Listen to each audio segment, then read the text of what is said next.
Sementara itu, seorang bocah berusia 10 tahun menjadi korban pencabulan. Polisi masih mencari 10 pelaku yang mencabuli bocah di atas mobil pickup.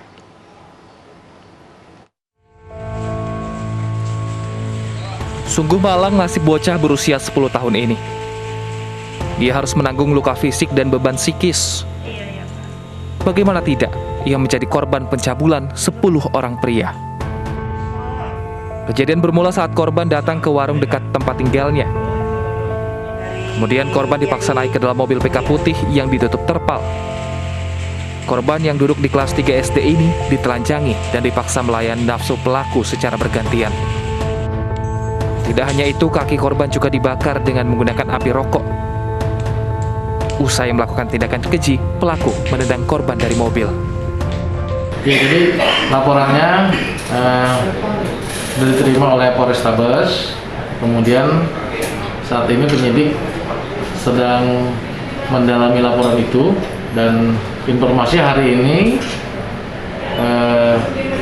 yang bersangkutan dimintai keterangan atau klarifikasi terkait dengan kejadian yang menimpanya. Hasil visum nanti untuk kepentingan penyidikan tentu dari pihak rumah sakit akan disampaikan kepada penyidik. Kita tunggu nanti hasil visumnya bagaimana. Kasus ini pun langsung diselidiki pihak kepolisian. Sang anak ini mendapat pendampingan dan divisum di rumah sakit. Dari Medan, Sumatera Utara, Aminur Rasyid, iNews melaporkan. Untuk mengetahui perkembangan terbaru dari proses penyidikan terkait penculikan dan pencabulan yang dialami anak laki-laki berusia 10 tahun di Medan, Sumatera Utara, sudah bergabung bersama Manyu Siang Bapak Irwansyah Putra Nasution selaku kuasa hukum korban. Selamat siang Pak Irwansyah. Selamat siang, Mbak. Baik, Pak Irwansyah, sebelumnya kami turut berduka atas kejadian ini. Lantas bagaimana kondisi korban saat ini, Pak? Ya, kondisi korban saat ini dari yang kita amati dan disampaikan dari pihak keluarga bahwasanya korban mengalami trauma. Korban sendiri tidak berani untuk tinggal sendiri dan sampai saat ini sudah 3 hari mengikuti ibunya terus kerja di lokasi kerjanya. Jadi ibunya itu kan kerjanya malam sampai dengan pagi atau jam 7 atau jam 8. Nah, si ibu korban ini ikut mengikuti ibunya karena memang dia tidak berani ketemu sama orang, tidak berani ketemu sama siapapun. Dan kalaupun kemarin itu misalnya datang ke Polrestabes untuk menjalani pemeriksaan, itu memang karena sudah dikuatkan oleh ibunya dan dikuatkan sama tim pengacara. Bahwasanya kita harus menuntaskan kasus ini. Begitu, Mbak. Baik, jadi ada ketakutan ya, selain secara mental dan juga psikisnya terganggu, apakah secara fisik korban masih mengalami luka-luka akibat perbuatan pelaku? Ya, sampai sejauh ini Mbak, di kaki sebelah kanan gitu, di kaki sebelah kanan itu ada bekas yang luka kena suler rokok, ya kan?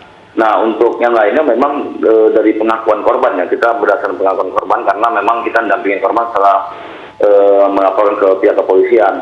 Jadi menurut pengakuan korban, dubur atau anus itu mengeluarkan darah karena memang diduga menurut pengakuan korban salah satu pelaku atau beberapa pelaku memasukkan testisnya ke tempat dubur anak tersebut. Oke, sungguh keji sekali perbuatan pelaku ini. Lantas apakah 10 pelaku ini sudah berhasil ditangkap, Pak?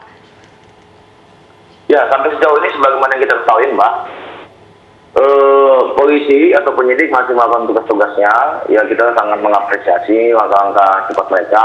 Apalagi kemarin itu kita sudah habis dilakukan pemeriksaan, meminta keterangan, kita langsung olah TKP dan penyidik menyita 2 buah CCTV. Tapi CCTV itu belum diketahui apakah ada sangkut pautnya dengan kasus ini. Paling tidak itu menjadi salah satu petunjuk bagi pihak kepolisian untuk mengungkap kasus ini. Baik. Nah, untuk pelaku sendiri, berdasarkan keterangan korban, ada salah satu pelaku yang diduga sangat dikenalin oleh korban. Tapi biarlah polisi atau penyidik yang mengungkapkan hal itu, karena kan itu wewenangnya dari penyidikan. Apakah 10 pelaku itu bahkan satu yang dikenali oleh korban ini adalah warga sekitar atau mungkin ada kerabat dengan keluarga? Demi kepentingan pengungkapan kasus ini, Mbak, izin kita tidak akan berani menyampaikannya karena itu adalah kewenangan dari penyidik. Baik. Jangan sampai nanti kita publis di media pelaku menghilangkan barang buktinya. Baik, jadi hingga saat ini ke-10 pelaku ini masih diburu polisi, bukan begitu ya Pak ya? Ya, 10 pelaku ini masih diburu polisi, tapi ada salah satu pelaku diduga yang sudah memang masuk dalam kasus lain, tapi diamankan, tapi masih diduga ya Mbak ya. Kita belum mengetahui apakah dia terlibat dalam kasus ini atau tidak. Baik, terima kasih Pak Irwan. Semoga kasus ini bisa segera diselesaikan dan 10 pelaku ini bisa segera ditangkap untuk mempertanggungjawabkan perbuatannya. Terima kasih sudah bergabung di iNews Siang.